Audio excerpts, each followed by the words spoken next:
con lo que debemos saber o aprender de a poco, y ejemplificando un poquito lo que preguntó una de sus compañeras, vamos a hablar de la interacción farmacológica. Vieron que ella preguntó algo del omeprazol, pantoprazol, lansoprazol. Ese es un grupo de fármacos que pertenece a los inhibidores de la bomba de protones, utilizado para la úlcera gástrica, sería más bien, pero bueno, utilizan para la gastritis. Y bueno, una interacción farmacológica que es muy común, que se produce, por ejemplo, con el otro fármaco que mencionó la compañera, que era la metformina. Eh, Debido a que de por sí la metformina, que se utiliza para diabéticos, puede causar disminución de la absorción de la vitamina B12. Y a su vez, si esa persona que es diabética tiene problemas de gastrointestinal, gastritis, no úlcera, sino una pequeña gastritis, y tomas cualquiera de estos grupos, cualquier fármaco de este grupo farmacológico, también va a interferir en la absorción de la vitamina B12. Así que doblemente se va a inhibir la absorción de esa vitamina. Y obviamente va a traer después, con los años, algunos trastornos en la deficiencia de esa vitamina a nivel plasmático. Entonces, ¿qué es una interacción farmacológica? Es la modificación del efecto de un fármaco causado por la administración conjunta de otro o de otros fármacos. ¿Sí? ¿Y eso es común? Sí, es bastante común. Por suerte no tiene mucha trascendencia clínica, ¿sí? Muchas de esas interacciones que se producen no tienen mucha trascendencia clínica, o sea, son interacciones que uno lo vio en laboratorio, lo hizo in vitro, lo vio in vitro, pero que en la práctica por ahí clínica no tiene tanta importancia, salvo cuando uno busca esa interacción farmacológica. Entonces, ¿qué es lo que uno espera o busca a veces? Es justamente una interacción favorable. Es cuando uno adrede, utiliza 2, 3, 4 fármacos justamente para potenciar el efecto de alguno de ellos. Típico el caso de la hipertensión arterial, en donde se da un medicamento, bueno, no es suficiente para bajar la presión, se da otro medicamento que actúe a otro nivel para bajar la presión, no da efecto, se utiliza un tercer medicamento que actúa a otro nivel para bajar la presión arterial. O también el caso de la diabetes, patologías crónicas, donde utiliza uno, dos, tres, varios medicamentos, que es lo que uno busca justamente. Entonces son efectos que uno trata de buscar para aumentar la eficacia de esos medicamentos que se potencian. Pero a veces no nos damos cuenta y no sabemos o desconocemos totalmente es la aparición de efectos adversos cuando el paciente toma varios medicamentos. Y es típico porque a veces nosotros tratamos una determinada o tenemos una determinada especialidad, ¿sí? Pero el paciente no solamente tiene problemas de hipertensión, sino tiene problemas de artrosis, tiene problemas de la piel, tiene problemas a nivel hepático, y bueno, y consultan diferentes profesionales y cada uno medica su fármaco, ¿sí? Y por ahí cuando nos dicen, pero estoy tomando esto, estoy tomando lo otro, al desconocer el tema de la interacción, no nos damos cuenta y bueno, corremos el riesgo de que empiecen a aparecer efectos adversos graves, signos o síntomas que al no tener en cuenta esa posible interacción, se va a un clínico y el clínico empieza a tratar justamente de vuelta ese nuevo síntoma o signo que creyendo que es propio de su enfermedad y no de la interacción farmacológica desfavorable que está teniendo el paciente. Así que es muy importante este tema de interacción. Y obviamente, ¿por qué suceden o por qué puede llegar a suceder esas interacciones? Primero, debido a la politerapia y polifarmacia. La polifarmacia es donde el laboratorio, ¿qué hace? Por comodidad al paciente, porque el paciente no quiere tomar 2, 3, 4, 5 fármacos, le combina todo sin haber un ensayo clínico, sin haber un estudio en profundidad, mezclan diferentes sustancias, diferentes principios activos en un solo medicamento. Caso típico de las vitaminas multivitamínicas, donde puede ser que sí, que el paciente tenga deficiencia de una vitamina, pero ya le agrega de todo, y oligoelementos, le agrega ginseng, ginkgo biloba y lo que sea, ¿sí? Con tal de encarecer ese medicamento. Y si uno se pone a analizar o hace un estudio exhaustivo de esos 18 componentes o 24 componentes como el Farmafor, Farmatón, que el paciente dice, no, a mí me hace bien, se da cuenta que tiene de uno o de dos, tiene la dosis efectiva, la dosis suficiente ese medicamento, y el resto tienen subdosis, o sea que es como que no tiene nada, es como que no tiene nada, pero bueno, es el hecho de consumir complejos multivitamínicos también es algo subjetivo y que el paciente ya se siente mucho mejor. Y ahí obviamente alguno de ellos puede interaccionar con otras sustancias. Eh, También tenemos, por ejemplo, para otras patologías que se llaman como, por ejemplo, las varices, ¿sí? Donde se utilizan inclusive fármacos que no tienen eficacia demostrada, algunos como protectores gástricos, protectores también a nivel hepático, también para el estado de la pérdida de la memoria, los cuales hay fármacos que no han demostrado su eficacia, pero bueno, que combinan dos o tres para mejorar ese estado que uno no pierda la memoria. Y a veces no nos damos cuenta que hay algo que nos podemos ir en contra de la naturaleza y está relacionado con la edad, ¿sí?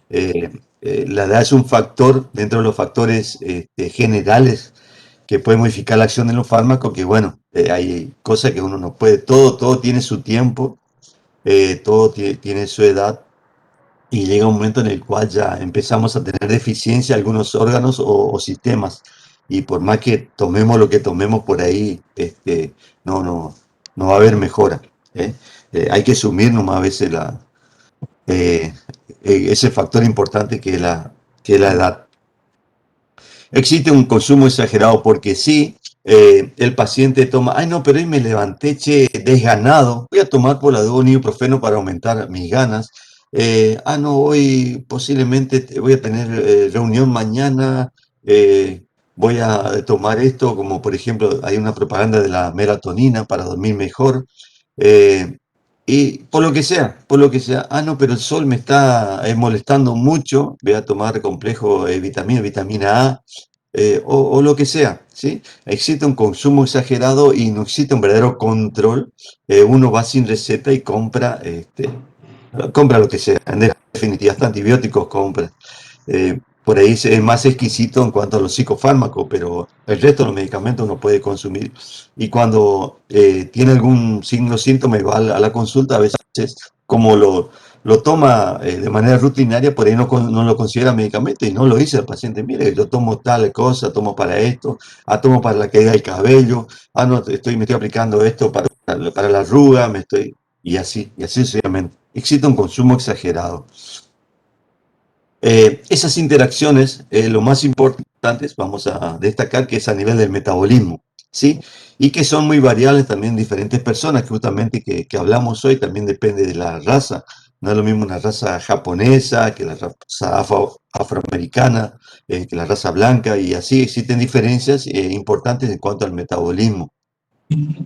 Y a su vez la variabilidad interindividual, ¿sí?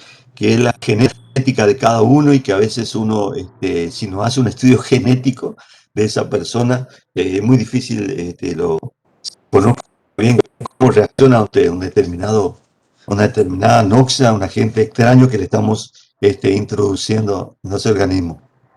La población más sensible, ¿cuáles son? Obviamente los ancianos, ¿sí? Y acá me tengo un ratito para decir que hoy en día, ¿quiénes son los ancianos? Antes, nosotros, una persona de 65 años, ya consideramos ancianos. Hoy en día la expectativa de vida cambió un montón, así que habría que redimensionar eso y ver realmente a quién se considera anciano. Hay gente de 80, 90 años que están en perfectas condiciones, y bueno, había que ver realmente a quién denominamos así. Pero obviamente se sigue manteniendo en farmacología que a partir de los 65, 70 años, ahí ya el organismo en sí, ya sea algún órgano específico, los riñones, el hígado o el corazón se vuelve más sensible y hay que tener mucho cuidado cuando uno prescribe un determinado medicamento. Obviamente otra población son los polimedicados, porque tienen muchas patologías, tienen problemas respiratorios, tienen asma bronquial, tienen enfisema, son fumadores crónicos, tienen problemas articulares, hernia de disco, problemas en piel, este, problemas del colesterol alto, dislipemia, la glucemia elevado, hipertensión. Y bueno, y están obviamente por cada especialista, están polimedicados. Otra población importante son aquellos que tienen ya problemas importantes a nivel renal, a nivel hepático, a nivel cardíaco, ¿sí? Independientemente de la edad. Hay gente inclusive que tiene un problema, una patología que se llama fibrosis quística del páncreas, que ya de nacimiento tienen problemas pancreáticos y bueno, deben consumir una cantidad de medicamentos, pero bueno, ya es algo ya genético, congénito, mejor dicho, y que obviamente eh, debe recibir de por sí ya de por vida un montón de medicamentos, salvo que se haga un trasplante de páncreas, por supuesto. Y bueno, y hay otras patologías graves que no toleran un descenso en la dosis del medicamento. Sí, también es importante. Yo le había dicho por ahí en cuanto a la dosis, que existe una dosis máxima, una dosis mínima efectiva del medicamento, pero existen patologías graves en el cual uno no puede bajar la dosis del medicamento. Eh, Hay una patología relacionada, por ejemplo, con eh, los fibroblastos, que es el lupus eritematoso sistémico. Y bueno, y el paciente debe necesitar dosis altas de corticoides, por ejemplo, o en caso de que exista insuficiencia suprarrenal, donde el paciente no genere los corticoides necesarios eh, en el día, y bueno, y debe tomar corticoides lamentablemente en altas dosis para mantener cierto nivel de las funciones normales. Y bueno, lamentablemente esas patologías uno debe de administrar ese medicamento en dosis alta para que evitar complicaciones. Y bueno, y ahí aparecen interacciones con otros medicamentos que debe recibir el paciente. Entonces no debemos, ¿qué no debemos olvidar? Que depende del género, del estado hormonal, de la paciente, sobre todo en caso de las mujeres, de las condiciones clínicas preexistentes que tienen. Y acá hay un ejemplo de un fármaco que es cisaprida. Cisaprida se utiliza para patologías a nivel gastrointestinal y que puede provocar arritmias cardíacas. Eh, Esta cisapride puede producir arritmias cardíacas en un paciente, por decirlo normal, o sea, con corazón normal, cuando utilizamos solamente dosis altas. Nos pasamos, nos exacerbamos en cuanto a su dosis. Pero si utilizamos dosis bajas, dosis mínima efectiva, también puede ocasionar arritmias. Pero eso debido a que el paciente está tomando otro medicamento. En este caso, el paciente se le administró, por ejemplo, un macrólido. ¿Sí? Un macrólido que es un antibiótico, que capaz ustedes, si les digo acitromicina, claritromicina, eritromicina, más lo van a conocer. Bueno, el paciente está recibiendo ese antibiótico, debía tener un proceso infeccioso. Y ese grupo de antibióticos, macrólidos, van a inhibir al sistema microsomal hepático específico. No hace falta que lo recuerden, simplemente vean ahí que el CYP3A4, entonces van a inhibir a ese complejo de enzimas a nivel hepático y obviamente esa inhibición va a causar que no se metabolice la cisapride como tiene que ser normalmente. Entonces la dosis mínima efectiva que nosotros estamos dando y que normalmente tendría que metabolizarse no se va a metabolizar a nivel hepático debido a que está siendo inhibido su metabolismo. Entonces va a tener concentraciones más altas que nosotros nos vamos a dar cuenta y que el paciente va a presentar entonces arritmias cardíacas como consecuencia de ¿dónde pueden ocurrir estas interacciones farmacológicas? Pueden ser farmacéuticas, farmacocinéticas y farmacodinámicas. ¿Cuáles son las farmacéuticas? Son las que se generan previamente a la administración del fármaco, ¿sí? Previo a su administración, fuera del paciente. Es el caso de, por ejemplo, la penicilina con la gentamicina, que se produce un precipitado insoluble, o cuando se combinan soluciones de fármacos, por ejemplo, para administrar por vía intravenosa, ya sea en una jeringa, en un sachet, en una botella, que uno lo prepara ahí afuera y lo va administrando. El caso de otro antibiótico, como es la ciprofloxacina, ¿sí? Con otras sustancias, no importa si no recuerdan todos los nombres, pero ténganlo presente, al día por ahí si se pregunta, ¿sí? Con furosemida, anticoagulante como la heparina, o como por ejemplo, otro como el bicarbonato de sodio y la dopamina, que uno por ahí no se da cuenta, lo prepara en una jeringa o en un sachet, una botella, y bueno, y obviamente pierden su efectividad. Esos son fuera del paciente, ¿sí? Previo a su administración. Pero las más importantes son las farmacocinéticas y las farmacodinámicas, ¿sí? Que pueden ser a diferentes niveles.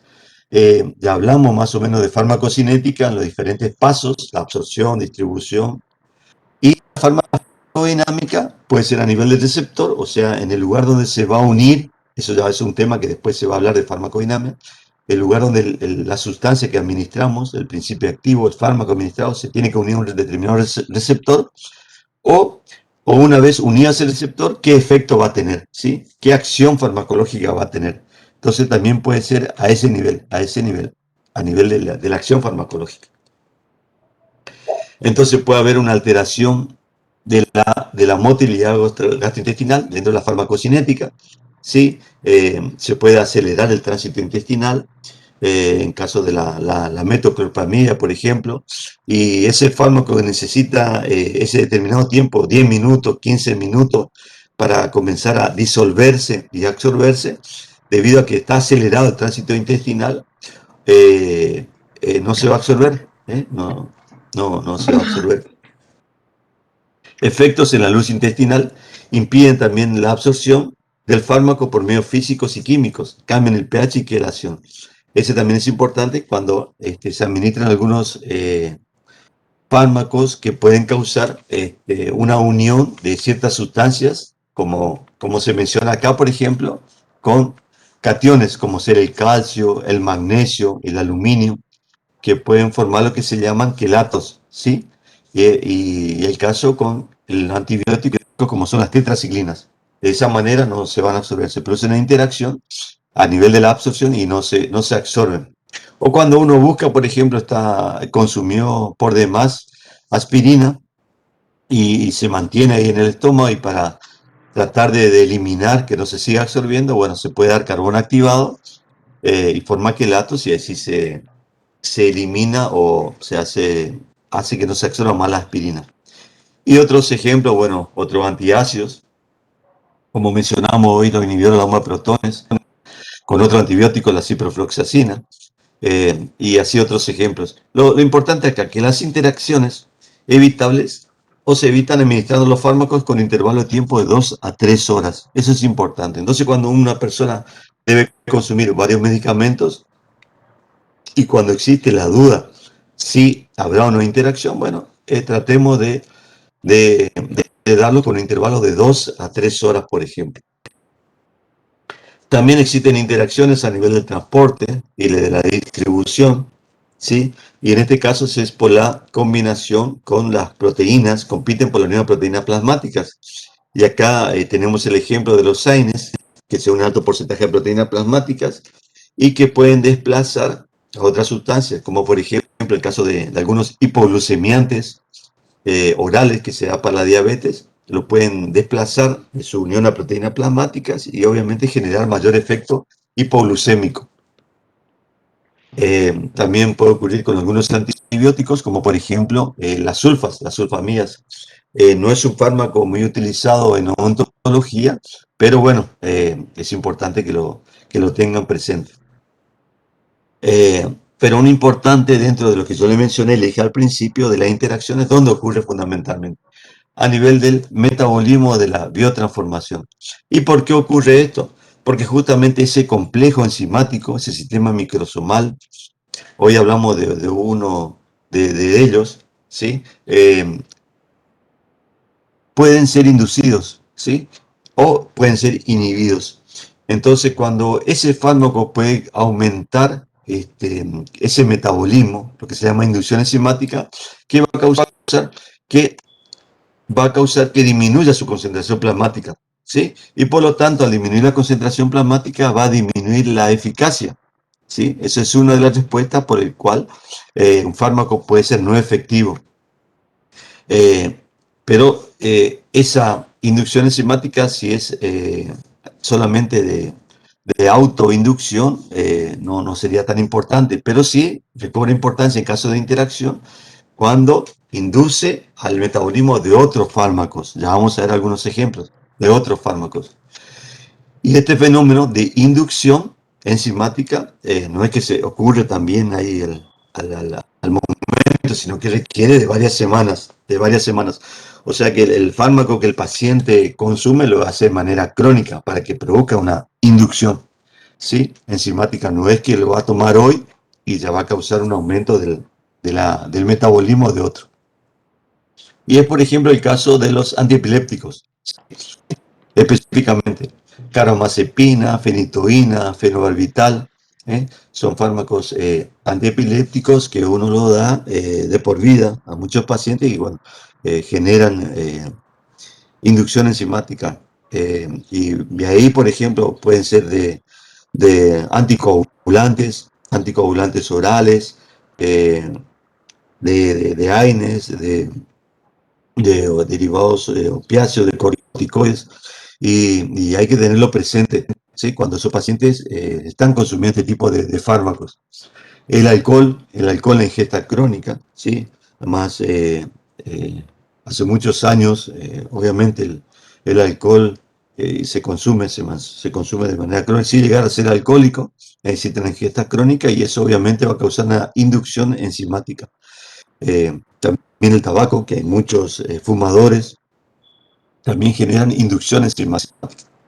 Y después otros antibióticos, como por ejemplo la rifampicina, ¿sí? Y la grisofulvina, que se utilizan también de manera crónica en algunas patologías. Después tenemos lo contrario que la inhibición enzimática. En este caso, obviamente, va a disminuir el metabolismo y en este caso va a causar un aumento de la concentración plasmática. ¿Y qué va a aumentar con eso? La eficacia no. La eficacia se va a mantener, pero sí va a aumentar el riesgo de toxicidad, ¿sí? Y en este caso sí, las manifestaciones son más inmediatas, ¿sí? Aparecen más prontamente y son más riesgosas, porque puede causar efectos tóxicos al consumir en 24 horas, 48 horas un determinado medicamento, y teóricamente no tendría que aparecer ese efecto indeseado, ese efecto tóxico, pero bueno, justamente aparece porque existe un medicamento que está tomando y que le causó una inhibición de su metabolismo. Entonces ese fármaco se está concentrando y uno no se da cuenta, está tomando cada 6 horas, cada 8 horas y está aumentando su toxicidad. Y acá tenemos de fármacos que pues son muchísimos, ¿no? Esto es algunos ejemplos, porque si ponemos todo en lista, es impresionante la cantidad. Pero bueno, traigamos lo más característico, lo que el día de mañana ustedes pueden llegar a prescribir inclusive. Fíjense, fármacos inhibidores enzimáticos, tenemos el grupo de los macrólidos, como la eritromicina, el ketoconazol, que es un antimicótico, la ciprofloxacina, que también es un antibiótico. Y después también tenemos en este caso el alcohol. El alcohol, un inhibidor enzimático que actúa así, pero en la ingesta aguda. En esa ingesta aguda que uno lo hace los fines de semana, cuando sale a los boliches, sale de fiesta, sale de jolgorio, y obviamente toma de más, sí, lo que no tomó en un mes, lo que no tomó en la semana, en ese día se tomó todo, como se dice. Y obviamente eso se ve sobre todo cuando está tomando benzodiazepinas.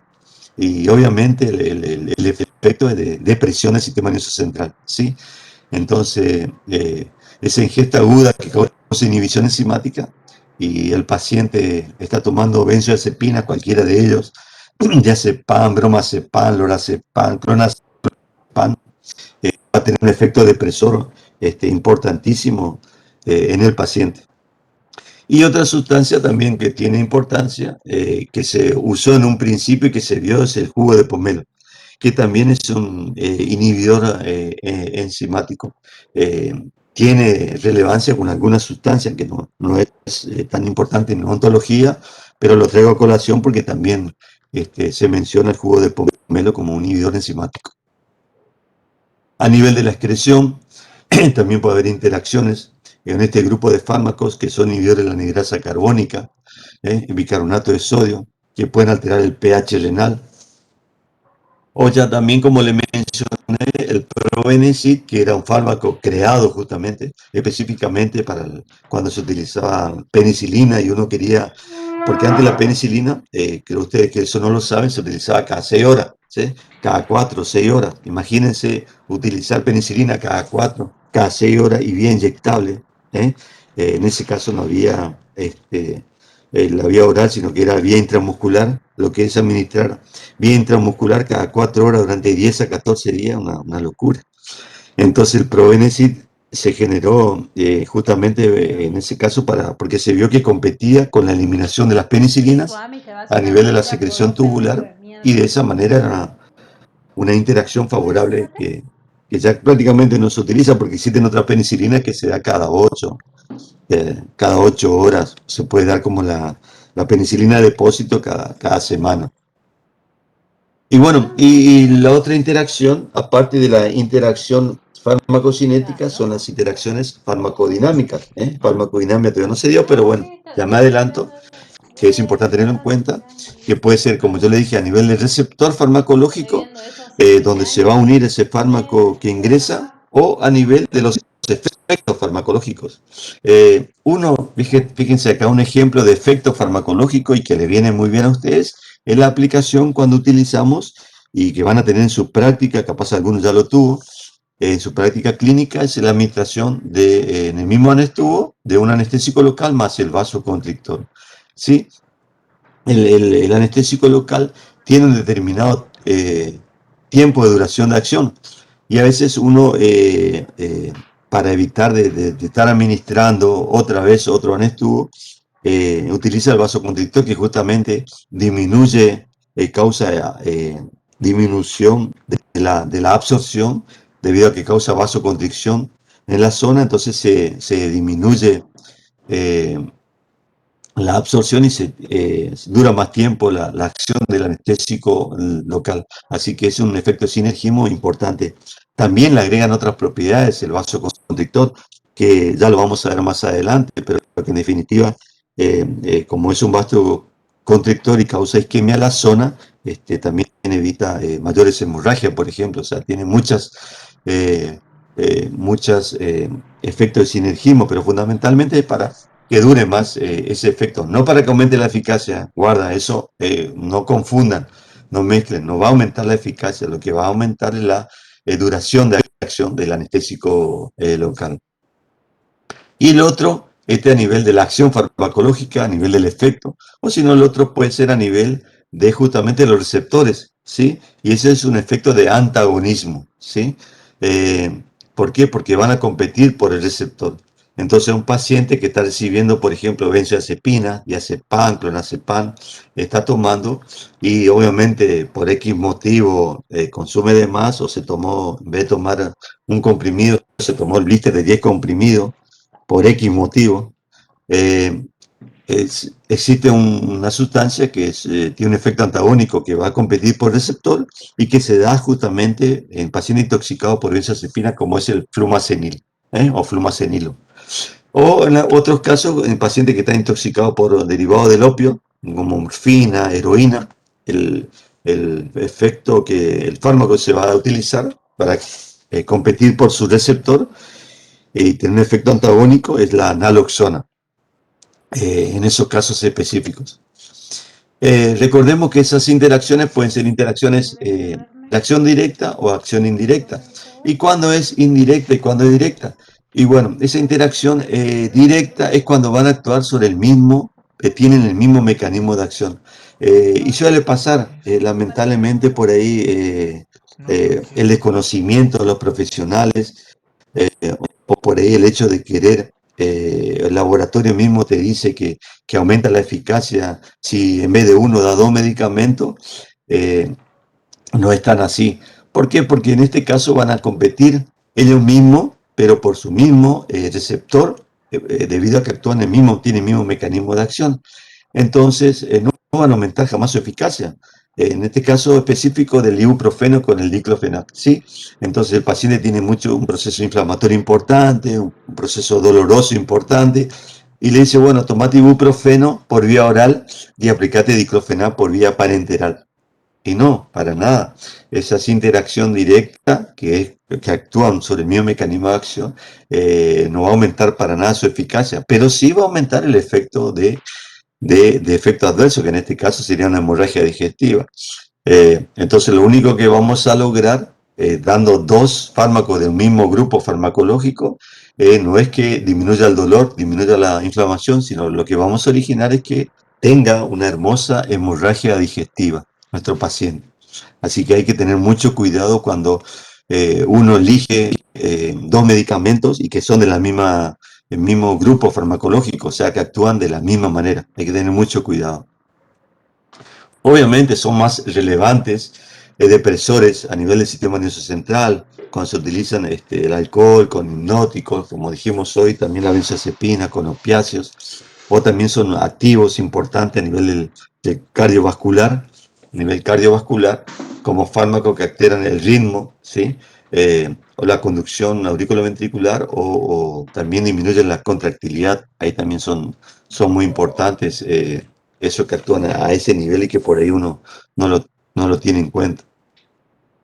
Y las indirectas es cuando no tienen el mismo mecanismo de acción, no tienen el mismo mecanismo de acción, pero los efectos adversos se potencian, ¿sí? Se potencian los efectos adversos de esos fármacos.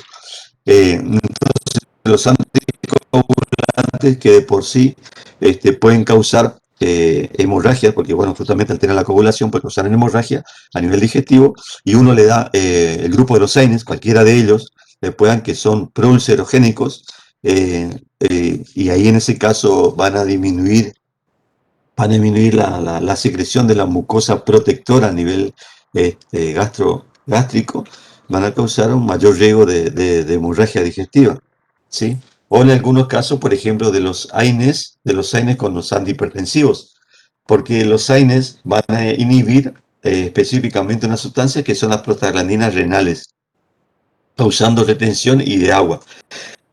Y si el paciente está tomando antihipertensivos, llámese el grupo de los IECA, que son los inhibidores de la enzima de conversión de angiotensina, inhibidores de la enzima de conversión de angiotensina, diuréticos, beta bloqueantes, van a perder su eficacia, debido justamente a que como uno le está mandando un AINE, un grupo de los AINES para el dolor y la inflamación, y al inhibir estas prostaglandinas se va a modificar el filtrado o la circulación renal, y obviamente va a causar mayor retención de agua, y ese efecto que uno espera con este grupo de fármacos de bajar la presión no va a ser tan así. Entonces uno lo tiene que tener mucho cuidado cuando el paciente viene y te dice, doctora, pero mire, yo estoy tomando para la presión, son muchos grupos lo que puede llegar a tomar, pero específicamente interacciona con estos tres. Entonces, si por él dice, mire, yo estoy tomando este grupo enalapril, ¿sí? Que es uno de los más comunes. Entonces hay que tener cuidado cuando uno va a recetar un AINE para evitar. Y obviamente cuando existe una posible interacción, porque recuerden ustedes que son posibilidades de interacciones, no es algo que se va a dar sí o sí. Entonces por ahí ustedes saben y le van a mandar un AINE por varios días, les pueden decir, por ejemplo, bueno, siga tomando su medicamento, pero contrólese la presión. No sea el caso que llegue a aumentar la presión arterial, ¿sí? Debido al medicamento que ustedes le están dando ahora. El alcohol también que tiene interacciones, le estaría simplemente en este caso, y era debido a este tipo de, de efecto que puede tener cuando el paciente anteriormente, o ahora inclusive cuando es un alcoholista crónico, se necesita una sustancia llamada disulfiram, ¿sí? Que se le da para evitar que siga tomando. Es un persuasivo al alcohol para que deje de tomar. ¿Por qué? Porque inhibe el metabolismo del alcohol, ¿sí? Inhibe una enzima y de esa manera se inhibe la oxidación del acetaldehído. Se inhibe la oxidación del acetaldehído y esa sustancia que se genera le causa rubor facial, dolor de cabeza, hipotensión, palpitaciones, taquicardia y que hace que el paciente deje de tomar. Eso es de manera persuasiva para que deje de tomar. Pero que existen fármacos que pueden llegar a causar, que es lo que ustedes tienen que recordar, y que actúan de esa manera, porque causa ese efecto antabús o ese efecto disulfiram, y que es el metronidazol. El metronidazol es un fármaco, es un antibiótico que ustedes lo van a utilizar fundamentalmente para tratar infecciones por anaerobios en la cavidad bucal y que justamente van a tener ese efecto de interacción con el paciente que está tomando alcohol. Entonces, algo que uno tiene que saber cuando va a dar este medicamento es que decirle al paciente sí o sí que no debe ingerir alcohol durante los 7 días, los 10 días, el tiempo que uno le va a mandar es ese antibiótico, ¿sí? Porque caso que no le diga y el paciente tenga los síntomas que antes le mencioné, el paciente jamás va a decir que era consecuencia del alcohol, porque él hace años que toma el alcohol y nunca le causó eso. Pero ustedes le mandaron hoy este antibiótico, van a decir, ah, no, es que lo que me está causando daños es el metronidazol que me mandó mi médico, mi odontólogo, porque yo tomo alcohol y nunca me causó nada. Entonces, algo fundamental que ustedes tienen que decir es que deje de tomar alcohol para evitar ese efecto de insulfiram, o ese efecto antabús, cuando van a prescribir este medicamento. Después hay otros fármacos que no son muy comunes que van a prescribir, pero bueno, ahí está en la lista, en la diapo, que, que si quieren después lo miran, pero fundamentalmente recuerden el metronidazol. Y por último, bueno, rescatar las interacciones, porque lo bueno que tienen ustedes en odontología, que van a tener es que eh, de todos los grupos de fármacos solamente van o deben prescribir lo relacionado a la mucosa bucal. No van a prescribir para tratar otra patología, aunque en algunos lugares por ahí prescriben otro tipo de fármacos. Pero en definitiva ustedes tienen que no salir de la mucosa bucal de la boca, la zona esa, donde van a prescribir AINES, sobre todo, para el dolor, la inflamación, la fiebre, corticoides, ¿sí? Antimicrobianos obviamente y los anestésicos locales, ¿sí? Y, y fundamentalmente quería rescatar de todos estos, bueno, recordarles más simplemente acá de antimicrobianos, algo que no le mencioné, era por ejemplo que puede intervenir también en el tema de los estrógenos, de los anticonceptivos que puede tomar una, una mujer. Y es importante tenerlo presente porque ese estrógeno que la persona toma, la paciente está tomando, necesita necesita unirse a una determinada sustancia a nivel hepático y después esa sustancia se desdobla a nivel gastrointestinal. Y cuando nosotros damos antimicrobianos, un efecto secundario que uno no quiere obviamente ocasionar, pero lo ocasiona es que altera la flora intestinal y uno puede llegar a tener diarrea como un efecto adverso, por ejemplo, y que modifica esa flora intestinal. Entonces, ese anticonceptivo que la paciente toma y que necesita ser metabolizado a nivel gastrointestinal, no va a poder serlo porque no está en ese microorganismo. Entonces, no va a tener, no se va a poder desdoblar, no se va a poder separar y no va a tener efecto ese anticonceptivo.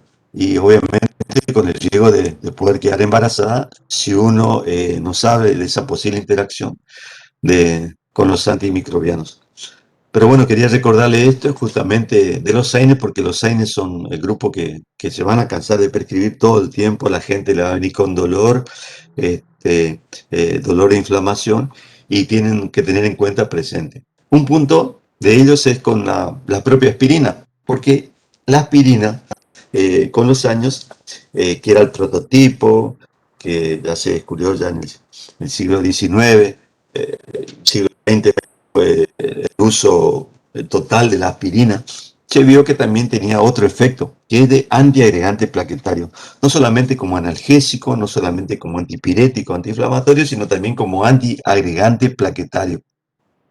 Y como era un fármaco bastante tóxico que causa muchos efectos adversos, se dejó de utilizar como analgésico y antiinflamatorio. Y se utiliza como antiagregante plaquetario. ¿Y cuando lo utilizamos como antiagregante plaquetario? Y está indicado y está muy bien indicado.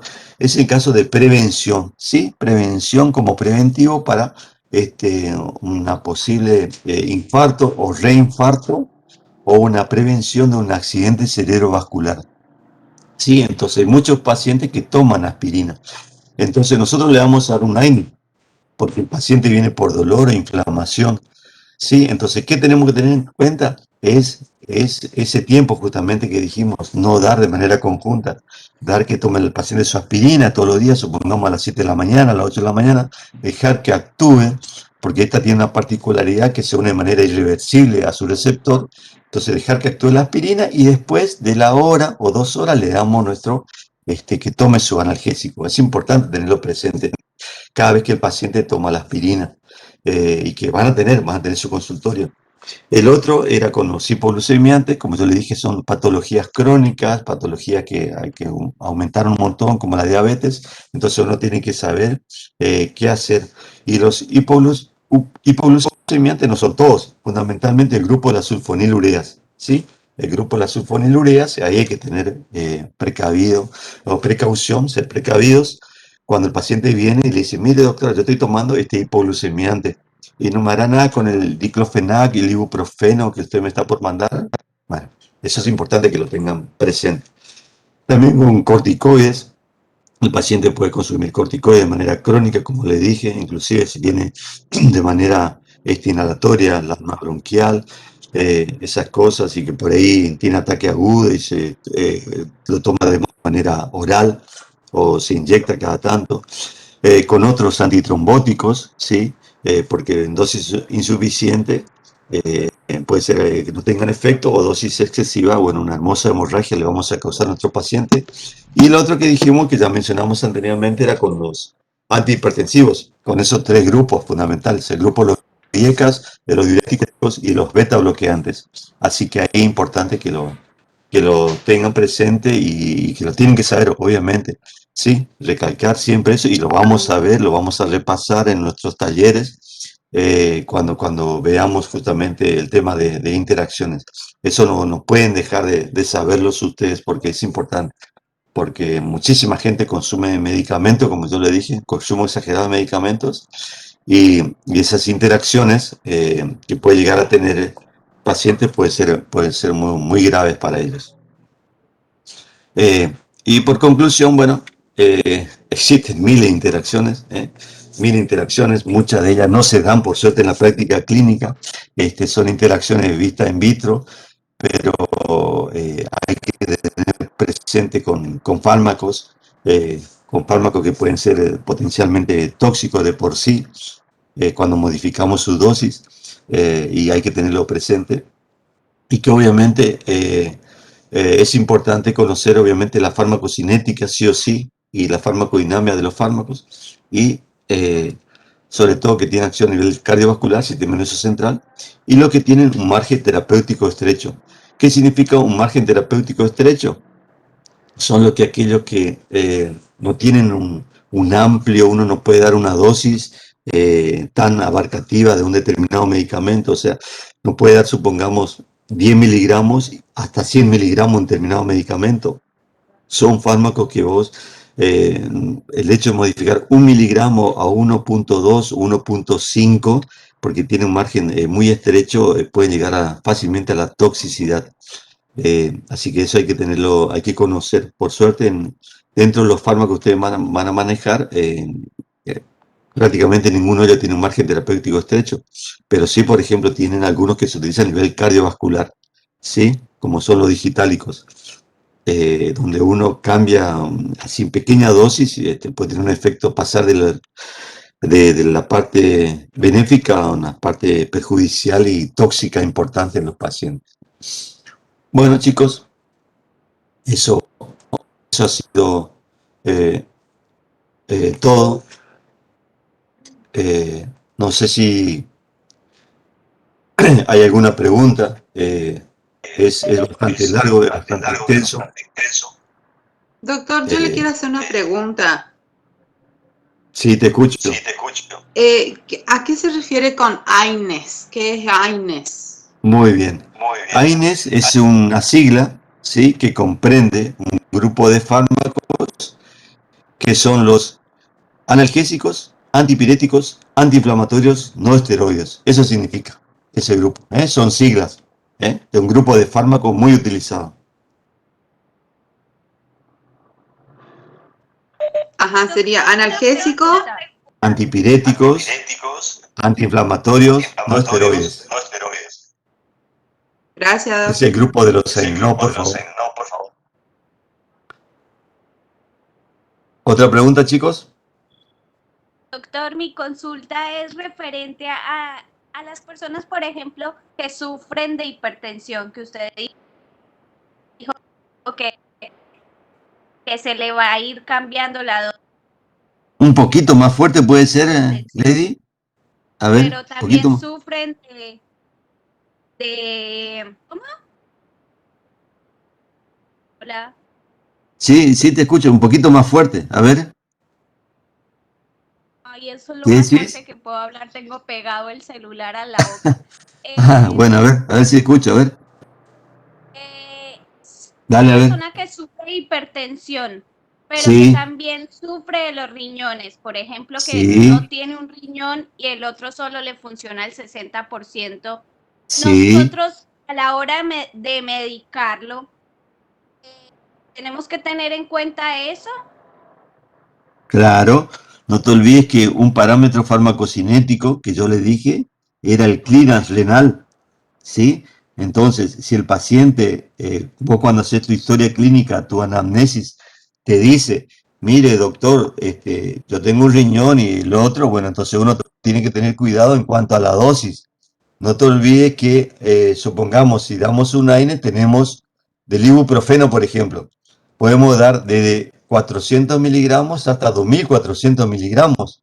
Entonces, si yo sé que ese paciente tiene un clearance renal disminuido y le tengo que dar un analgésico en el cual tengo un margen de dosis bastante amplio, voy a comenzar o le voy a dar con la dosis mínima efectiva de 400 miligramos. Yo no le voy a dar 800 miligramos, no le voy a dar 1200 miligramos, le voy a dar las dosis más bajas para evitar justamente que exista algún problema de toxicidad con ese medicamento. Y por ejemplo, dado el caso que esa dosis baja no le haga ningún efecto, ¿qué tiene que hacer uno ahí? De vuelta, dado el caso de que, ¿qué? Que esa dosis baja no le haga efecto, que Bueno, siga bien, con buena el pregunta. dolor o que siga.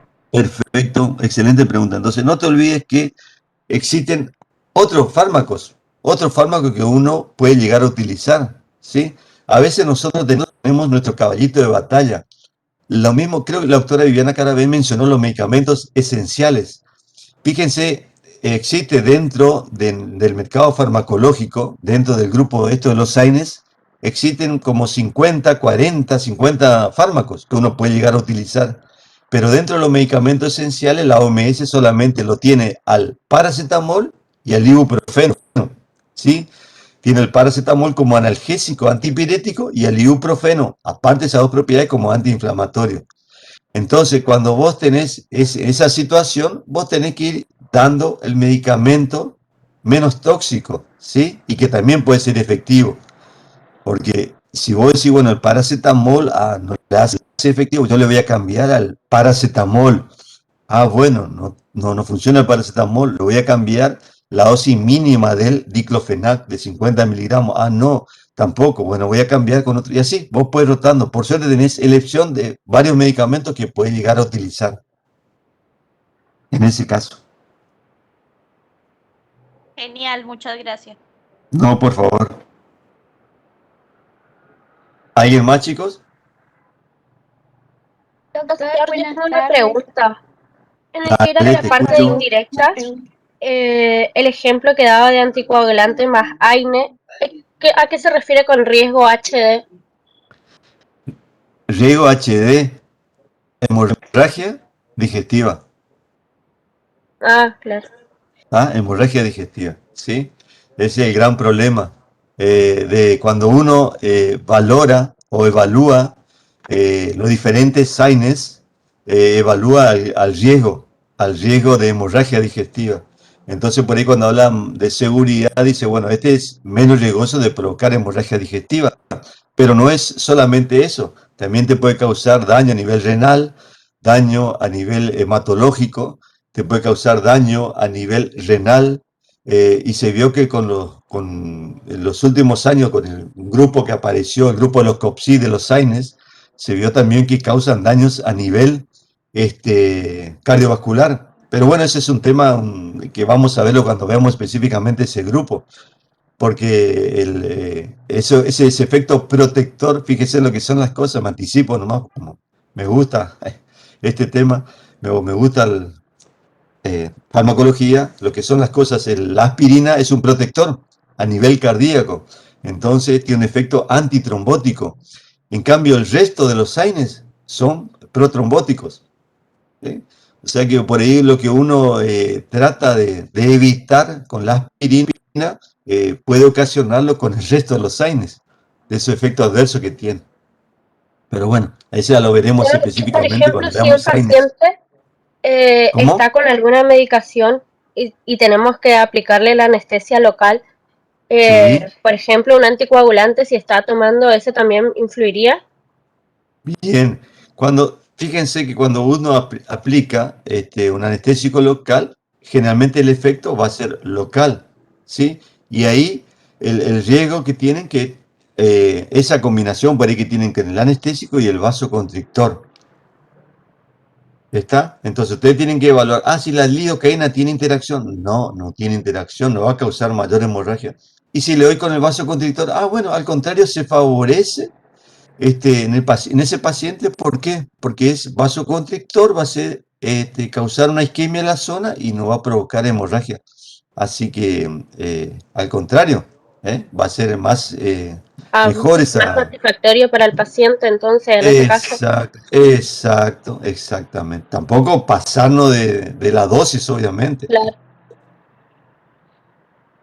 Doctor, tengo una duda Dale, con respecto a interacciones farmacodinámicas en sí, efecto de antagonismo. Las, sí. re- las reacciones adversas son de los dos fármacos que compiten. A veces puede ser de los dos o puede ser de uno solo. ¿Sí? La mayoría de las veces de lo que se describe es del segundo fármaco, ¿sí? Porque vos estás tomando un primer fármaco que está actuando y no te está causando efecto adverso, ¿sí? Entonces vos Sí. consumís un segundo o un tercer fármaco que ese es el que te va a causar el efecto adverso, ¿sí? Del otro fármaco, no del que estaba tomando anteriormente. Sería el segundo entonces. Claro, en definitiva sería del segundo, pero puede ser de los dos, como te digo, ¿eh? Puede ser de los dos. Fíjate, supongamos, viene tu paciente que es diabético, ¿sí? Y está tomando un hipoglucemiante oral, pero viene a tu consultorio no por la diabetes, viene porque tiene un dolor, una inflamación en la boca, ¿sí? Le duele un determinado diente, y vos le querés dar un AINE, y bueno, no tuviste en cuenta esa posible interacción, entonces vos le das a tu AINE y ese AINE, justamente que le diste, va a competir por el transportador y tiene la particularidad de que se une más que el hipoglucemiante. Entonces en ese caso va a tener interacción del primer fármaco que estaba tomando tu paciente hace mucho tiempo, y no del segundo, debido a que lo desplaza de su unión a las proteínas plasmáticas. Muchas gracias, doctor. No, por favor. Un gusto, Aún chicos. tomando con una diferencia horaria de 2 a 3 horas. Sí, así Perfecto. es. Bueno, ha sido todo aparentemente. Está por ahí la doctora. Oye, tenía creo que una charla. Hola, Doctora, sí. ahí está, Vivi apareció. Dale, Vivi, hemos terminado. Ahí está. No sé si... Ahí detuve recién el video. Así que bueno, chicos, esa es la teoría que corresponde al seminario de la clase que viene. Lo van a tener en el aula igualmente con el material de estudio. Bibliografía ya está también en el aula, así que la clave de automatriculación F.21, ¿sí? Igual voy a intentar mandarle por el Zoom, así vamos probando esa mensajería también, que ahora nos estuvieron capacitando en el Zoom 3, que es la nueva matriz que está existiendo, que se migró. Así que bueno, es todo.